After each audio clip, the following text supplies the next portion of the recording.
4 साल से अपने 2 बच्चों के साथ गली नंबर 7 में गफ्फार मंजिल में अकेली रह रही हूँ। कहने को तो यूं सब अपने हैं, लेकिन ओवैसी साहब पे टारगेट कर रहे हो साहब, बार बार घेर के ओवैसी साहब, यही तो चाहती है भाजपा। और क्या चाहती है आप? ओवैसी साहब क्या है ओवैसी साहब? हाय, आदाब, सलाम, नमस्कार, सत श्री अकाल। मैं रोशन कुशवाहा और आप देख रहे हैं times of Sitamarhi. Times of Sitamarhi में आपका स्वागत है।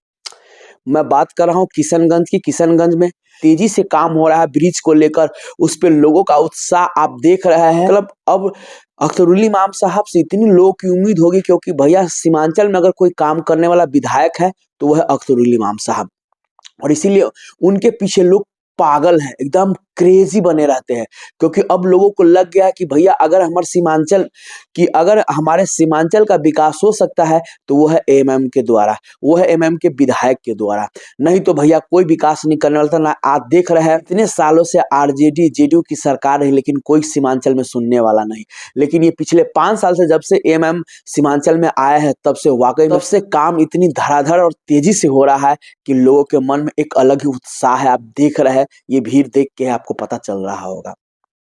दूसरी तरफ मैं बात करूं दिल्ली विधानसभा चुनाव की। जी हां, जैसा कि दिल्ली विधानसभा चुनाव होने वाले 5 को वोटिंग है प्लस 8 को रिजल्ट है। इसी में सभी पार्टियां, जो भी पार्टियां दिल्ली से चुनाव लड़ रही है, सब अपनी कमर कस ली है और जोरों शोरों में प्रचार प्रसार शुरू हो चुका है। मैं बात कर रहा हूं एएमएम पार्टी की। जी हां, जो मुस्तफाबाद से जो ताहिर हुसैन साहब को टिकट मिला था, फाइनली दिल्ली हाई कोर्ट ने ताहिर हुसैन साहब को कस्टडी पैरोल दे दिया है नामांकन के लिए। और कुछ शर्तें हैं उनको, जो ये शर्तें लगाई है दिल्ली हाई कोर्ट ने, साफ साफ कहा है कि ताहिर हुसैन ना कोई मोबाइल यूज करेगा, ना इंटरनेट यूज करेगा, ना मीडिया से मुखातिब होगा। मतलब मीडिया में भी कुछ नहीं उनको बोलना है, बस जाना है अपना नामांकन करना है, प्लस परिवार उस समय नामांकन के दौरान साथ में रह सकता है। जी, तो इस शर्त पे फाइनली ताहिर हुसैन साहब को पैरोल मिल चुका है। जब से ताहिर हुसैन साहब का पैरोल मिल चुका है, क्योंकि कुछ विरोधी जो थे ताहिर हुसैन साहब के प्लस एमएम के, वो साफ साफ उनका कहना था कि भैया कितना भी एमएम ने टिकट दे दिया है ताहिर हुसैन साहब को, लेकिन देखता हूं कैसे नामांकन कर लेता है। तो उसके मुंह पे जोरदार तमाचा लगा है। ताहिर हुसैन साहब की जो वालिद है प्लस उनकी जो वाइफ है, वो छोटे छोटे नुक्कड़ सभा कर करके और हर गली मोहल्ले में जा जा के अपना ताहिर हुसैन साहब के लिए वोट मांग रहे हैं। ये चर्चा का विषय बना हुआ है मुस्तफाबाद विधानसभा सीट पे।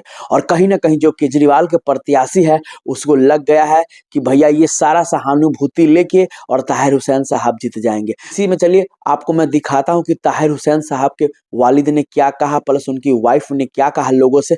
आइए सुन। ना बना लेना, मेरे वालिद साहब अंदर से कह रहे हैं, बुलाकर हर गिला शिकवा मुझे अपना बना लेना, देकर वोट तुम अपना मुझे नई जिंदगी देना।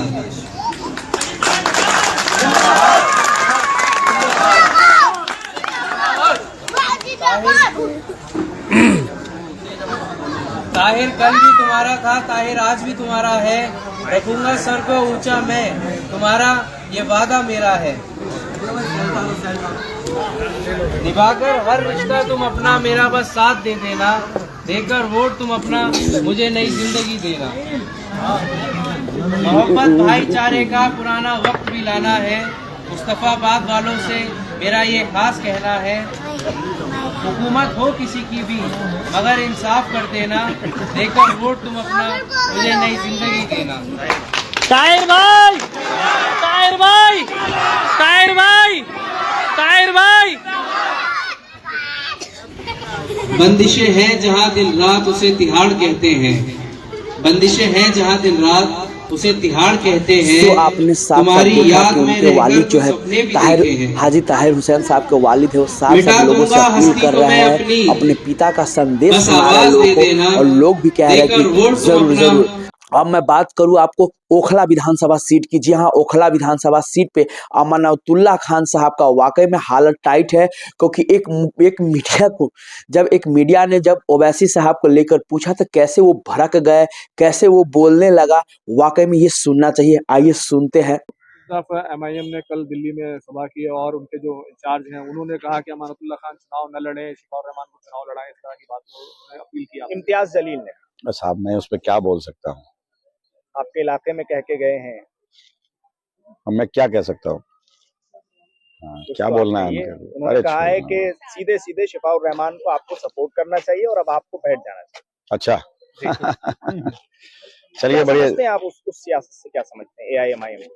देखिए एमआईएम का जनता जानती है कि डिवाइड करना, वोटों को तकसीम करना, ओवैसी साहब से क्या कहेंगे आप?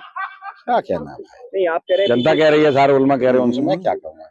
आप क्यों ओवैसी साहब पे टारगेट कर रहे हो साहब? आप बीजेपी बार बार घेर के ओवैसी साहब, यही तो चाहती है भाजपा। और क्या चाहती है आप? ओवैसी साहब क्या है? ओवैसी साहब कौन पूछ रहा है ओवैसी साहब को? ओवैसी साहब कहाँ है? उनका जिक्र करते हो आप मत जिक्र करिए।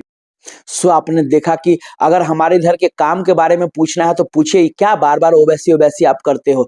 तो कहीं ना कहीं भाई साहब ये साफ दर्शाता है, दिखाता है कि इनकी भी हवा टाइट है ओखला से। वाकई में सिफाउर रहमान साहब जो है भारी पड़ रहे हैं अमानतुल्लाह खान पे। और जैसा कि सिफाउर रहमान साहब की जो वाइफ है इतनी तेजी से मेहनत कर रहे हैं, वो भी जाके छोटे छोटे नुक्कड़ सभा को संबोधित कर रहे हैं, वाकई में ये रंग लाने वाली है। नामांकन के लिए सिफाउर रहमान साहब को भी हाई कोर्ट में अर्जी दाखिल दिया गया है, जैसा कि उम्मीद है कि उनका भी नामांकन के लिए पेरोल मिल जाएगा। जी हाँ, और कहीं ना कहीं वाकई में इतना तो साफ हो गया है कि भैया मुस्तफाबाद प्लस ओखला ये दो विधानसभा सीट फिलहाल तो इस पे अभी ना प्रत्याशी घोषित है एमएम का। इससे साफ जाहिर होता है कि भैया यहाँ पे एमएम जिस तरह से जो एमएम के प्रत्याशी है वो मेहनत कर रहे हैं और प्लस विरोधियों की हालत टाइट हो रही है।